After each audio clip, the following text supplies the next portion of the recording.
یہ ہے 1947 کا فلسطین اور یہ ہے آج کا فلسطین۔ ان دونوں میپس میں یہ واضح طور پر دیکھا جا سکتا ہے کہ کس طرح وقت گزرنے کے ساتھ ساتھ اسرائیل کی زمین میں اضافہ ہوا اور فلسطین کی زمین دن بدن کم ہوتی گئی۔ مگر یہاں پر اس بات کو سمجھنے کی ضرورت ہے کہ آخر گزشتہ چند سالوں میں اتنی بڑی تبدیلی آئی کیسے؟ آخر کیوں اسرائیل اور فلسطین آج بھی جنگ کی کیفیت میں مبتلا ہے؟ اور جب یہ سب کچھ ہو رہا تھا تو اس میں یونائٹڈ نیشن نے کیا کردار ادا کیا؟ اسرائیل کس کی مدد سے اتنی جلدی اتنے بڑے رقبے پر قابض ہو گیا؟ یہ سب کچھ جاننے کے لیے اس ویڈیو کو اینڈ تک ضرور دیکھیں، کیونکہ اس چند منٹ کی ویڈیو سے آپ پورا ماجرا سمجھ جائیں گے۔ نمبر 1، ارلی روٹس آف فلسطین۔ فلسطین پر شروع سے ہی مختلف گروپس نے حکمرانی کی ہے۔ کبھی اس پر پرشینز، گریک اور رومنز نے حکمرانی کی تو کبھی اس پر عربوں اور ترکوں نے حکومت کی۔ 1517 سے لے کر 1917 تک سلطنت عثمانیہ کے پاس اس کا کافی حصہ موجود تھا۔ سلطنت عثمانیہ کے دوران ہی یہودیوں نے متعدد مرتبہ اس سرزمین کو حاصل کرنے کی کوشش کی، مگر سلطنت عثمانیہ کے آخری سلطان عبدالحمید نے کبھی بھی یہودیوں کو اس منصوبے میں کامیاب نہ ہونے دیا اور یہاں تک کہہ دیا کہ میری زندگی میں تم اس کو ہرگز نہیں پا سکتے۔ یہودی یہ بات سمجھ چکے تھے کہ جب تک سلطنت عثمانیہ قائم ہے اس وقت تک وہ اپنی ریاست قائم نہیں کر سکتے، چنانچہ انہوں نے متعدد مرتبہ اس سلطنت کو گرانے کی کوشش کی، مگر بار بار انہیں ناکامی کا سامنا کرنا پڑا۔ بالآخر جب پہلی جنگ عظیم ختم ہوئی تو سلطنت عثمانیہ ختم ہو گئی اور یہاں پر برطانیہ نے قبضہ کر لیا۔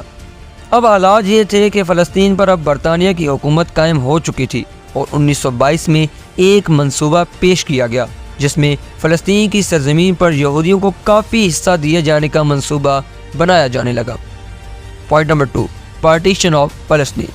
1923 سے لے کر 1947 تک تقریباً 2 سے زائد عشرے تک برطانیہ نے اس پر حکومت کی۔ 1945 میں جب اقوام متحدہ بنی تو سب سے پہلے اسی پلان کو زیر غور لایا گیا۔ 1947 میں اقوام متحدہ نے فلسطین کی سرزمین کو 2 حصوں میں تقسیم کرنے کی تجویز پیش کی، جس کے تحت ایک حصہ یہودیوں کو جبکہ دوسرا حصہ فلسطینیوں کو دیا گیا۔ اس پلان کو یہودیوں نے فوراً طور پر تسلیم کر لیا، مگر فلسطینیوں نے اس کو بالکل بھی تسلیم نہ کیا۔ ان میں سے بہت سے لوگ ایسے بھی تھے جو کہ 1920 سے برطانیہ کے خلاف لڑ رہے تھے۔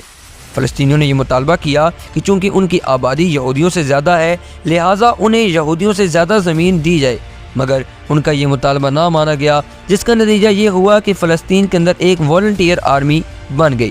Point number 3، how Israel became a state. مئی 1948 میں جب پارٹیشن پلان متعارف کروایا گیا تو برطانیہ نے وہاں سے اپنی حکومت ختم کر دی اور یہودیوں کو فلسطین میں جگہ دے دی۔ اسی سال عرب اور اسرائیل کے درمیان اس مسئلے کو لے کر جنگ شروع ہو گئی۔ اس جنگ میں 5 عرب ممالک جارڈن، عراق، سیریا، ایجپٹ اور لبنان نے مل کر اسرائیل کے خلاف جنگ کا اعلان کیا، جبکہ دوسری طرف اسرائیل کے حامیوں میں امریکہ اور برطانیہ جیسے ممالک شامل تھے۔ یہ جنگ اسرائیل جیت گیا اور 5 عرب ممالک مل کر بھی اسرائیل کو شکست نہ دے سکے۔ 1949 میں اسرائیل 2/3 حصے کو حاصل کرنے میں کامیاب ہو گیا، لیکن دوسری طرف جارڈن نے ویسٹ بینک اور مصر نے غزہ اسٹرپ کا کنٹرول حاصل کر لیا تھا۔ 1948 کے اسرائیلی اور فلسطینی جنگ نے نیا محاذ کھول دیا جو کہ اب علاقائی سطح سے قومی سطح تک پھیل چکا تھا۔ ہر طرف اس بارے میں بحث شروع ہو گئی۔ اسرائیل کو بھارت، امریکہ اور برطانیہ نے تو تسلیم کر لیا، مگر پاکستان آج تک اس سے تسلیم نہیں کرتا۔ نہ صرف یہ بلکہ کسی بھی پاکستانی کو وہاں پر جانے کی اجازت بھی نہ دی۔ پوائنٹ نمبر 4، 6 ڈے وار 1967۔ اپریل 1967 میں شام اور اسرائیل کے درمیان 6 روزہ جنگ شروع ہو گئی۔ اگرچہ 6 دن کا عرصہ کوئی بہت زیادہ وقت نہیں تھا، مگر اس مختصر سے وقت میں اسرائیل نے شام کو شدید نقصان پہنچایا۔ اسرائیل نے شام کے 6 فائٹر جیٹس کو تباہ کیا۔ سوویت یونین نے مصر کو یہ خبر دے دی کہ اسرائیل شمال کی جانب سے پرزور حملے کی تیاری میں ہے۔ اسرائیل نے 5 جون 1967 کو مصر پر فضائی حملے شروع کر دیے۔ دونوں اقوام نے یہ دعویٰ کیا کہ وہ یہ سب کچھ ایز اے سیلف ڈیفenس کر رہے ہیں، مگر اسرائیلی حملہ اس قدر پرزور تھا کہ اسرائیل نے جارڈن اور شام کو بھی وہاں سے نکلنے پر مجبور کر دیا۔ یہ جنگ 10 جون کو ختم ہوئی، مگر اس کا نتیجہ یہ نکلا کہ اسرائیل نے فلسطین کا مزید حصہ حاصل کر لیا۔ اسرائیل نے غزہ اسٹرپ، ویسٹ بینک اور گولن ہائٹ پر قبضہ کر لیا تھا۔ پوائنٹ نمبر 5، دسمبر 9، 1987۔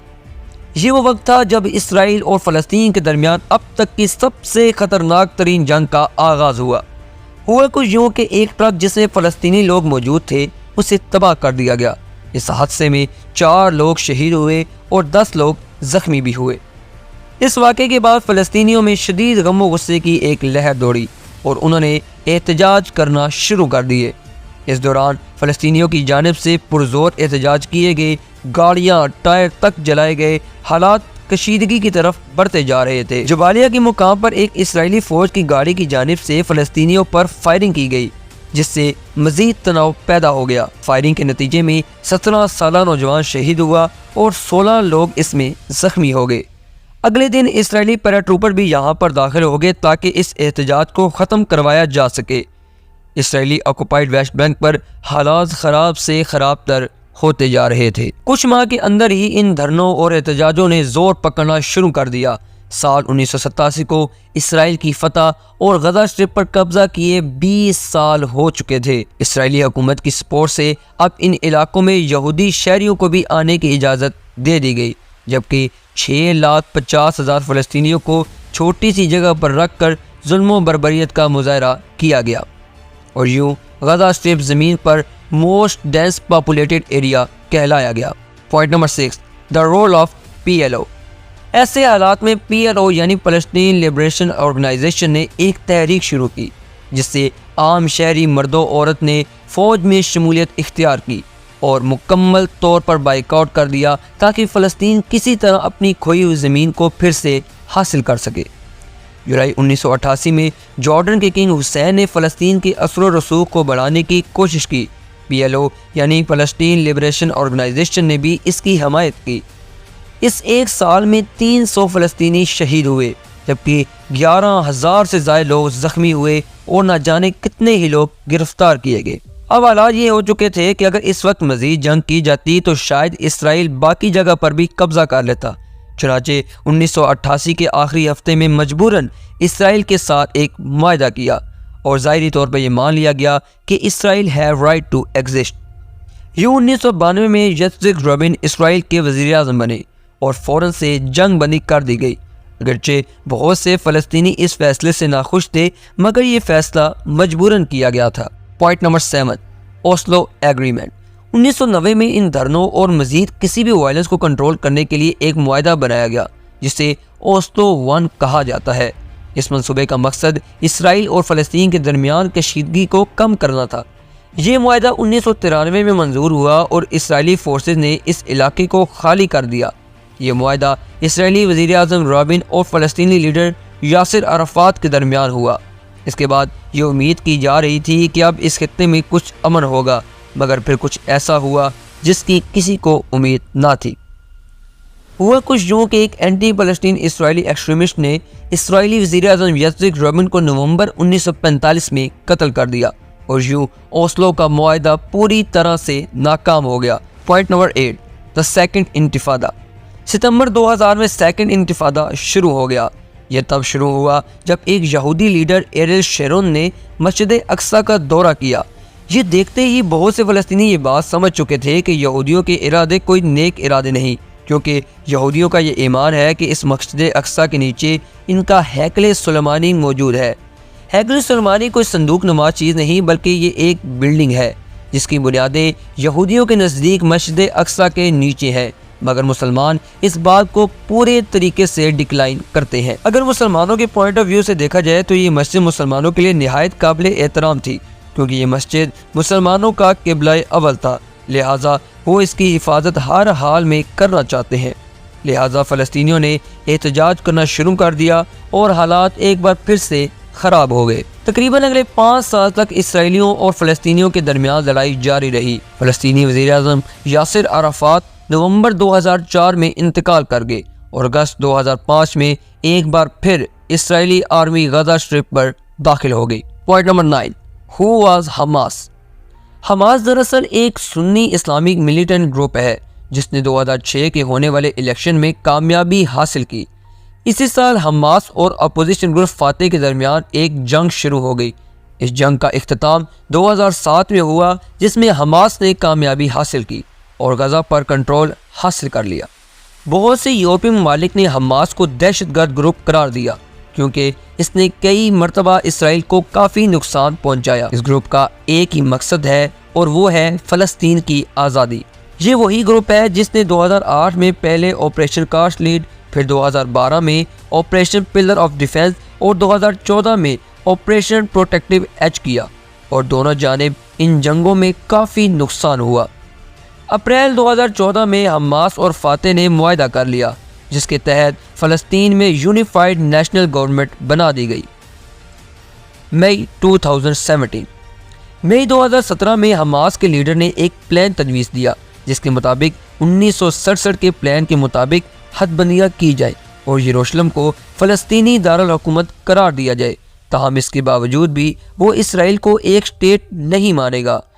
اسرائیل نے یہ پلان فوری طور پر ماننے سے انکار کر دیا۔ مئی 2018 میں حالات مزید پیچیدہ ہو گئے جب یو ایس ایمبیسی نے تل ایویو سے یروشلم تک ایک دوبارہ سے نئی حد بندی کی جس میں یروشلم کو اسرائیل کا دارالحکومت قرار دیا گیا۔ یہ دیکھتے ہی حماس سمجھ گیا کہ اسرائیل یہ سب کچھ امریکہ کی مدد سے کر رہا ہے۔ اس کے بعد فلسطینیوں کا رد عمل سامنے آیا اور انہوں نے بارڈر پر احتجاج کرنا شروع کر دیے، جہاں پر اسرائیلی فوج نے درجنوں فلسطینیوں کو شہید کر دیا۔ کچھ عرصے بعد حماس کی جانب سے اسرائیل پر میزائل بھی داغے گئے جس میں اسرائیل کی آئل ریفائنری تباہ ہوئی، مگر ان میں سے کئی راکٹس کو ہوا میں ہی ختم کر دیا گیا کیونکہ اسرائیل کے پاس امریکہ کا دیا ہوا ڈیفنس سسٹم موجود ہے۔ اکتوبر 2023 میں اسرائیل پر حماس کی جانب سے ایک پرزور حملہ ہوا جس میں ہزاروں اسرائیلیوں سمیت ایک جنرل کو بھی گرفتار کر لیا گیا۔ اسرائیلی وزیر اعظم نے جنگ کا اعلان کر دیا اور ایک ایئر اسٹرائک کی جس سے ہزاروں فلسطینی شہید ہوئے۔ تو یہ تھا فلسطین اور اسرائیل کا سارا تنازع۔